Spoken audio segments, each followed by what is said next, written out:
Wow, I feel the vibration in this room. All this woman power.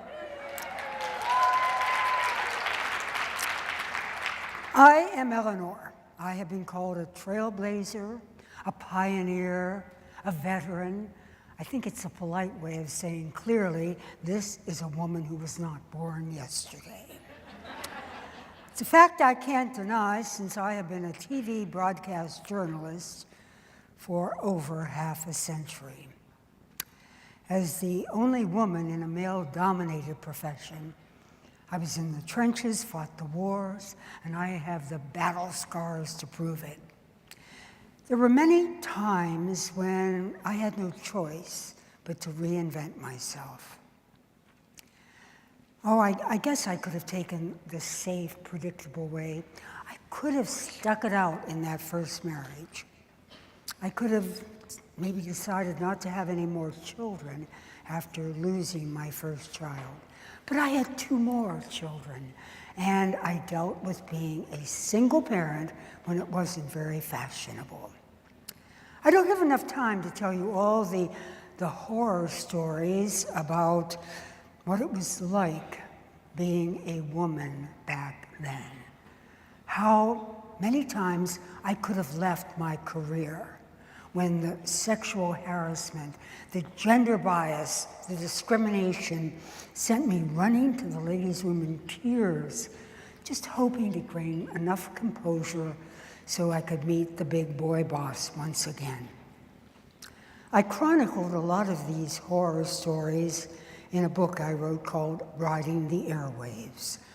I devoted an entire chapter to the humiliation of being called the only chick in the newsroom. I stood up to that fortress of men. I was determined to prove them wrong. They didn't believe women were strong enough, smart enough to be television news reporters, and they didn't think that we had deserved or had the right to earn a seat at the anchor table. I reinvented myself so many times. I have elevated the process to an art form. It wasn't always easy. You know, we don't like change. We're a culture that we like consistency. We like the comfort zone. And change is okay, don't get me wrong, as long as we decide when to change. But what about that unpredictable change?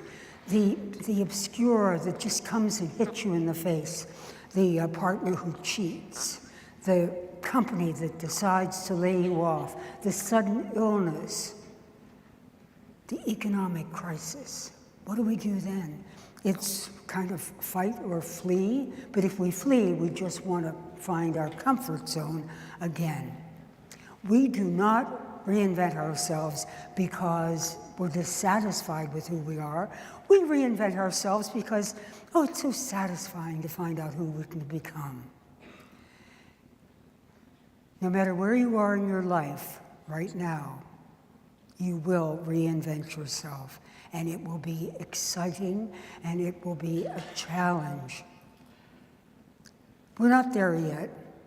Sexism is still very alive, and it's not going to go away until we all of us, join forces.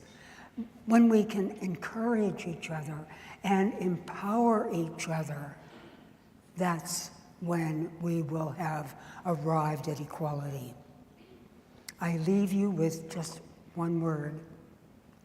Just your resiliency, your tools. You have every tool you need in your toolbox to move forward and to reach your fondest goal. I live with the words of Ayn Rand. The question is not, who can let me? The question is, who can stop me? Thank you.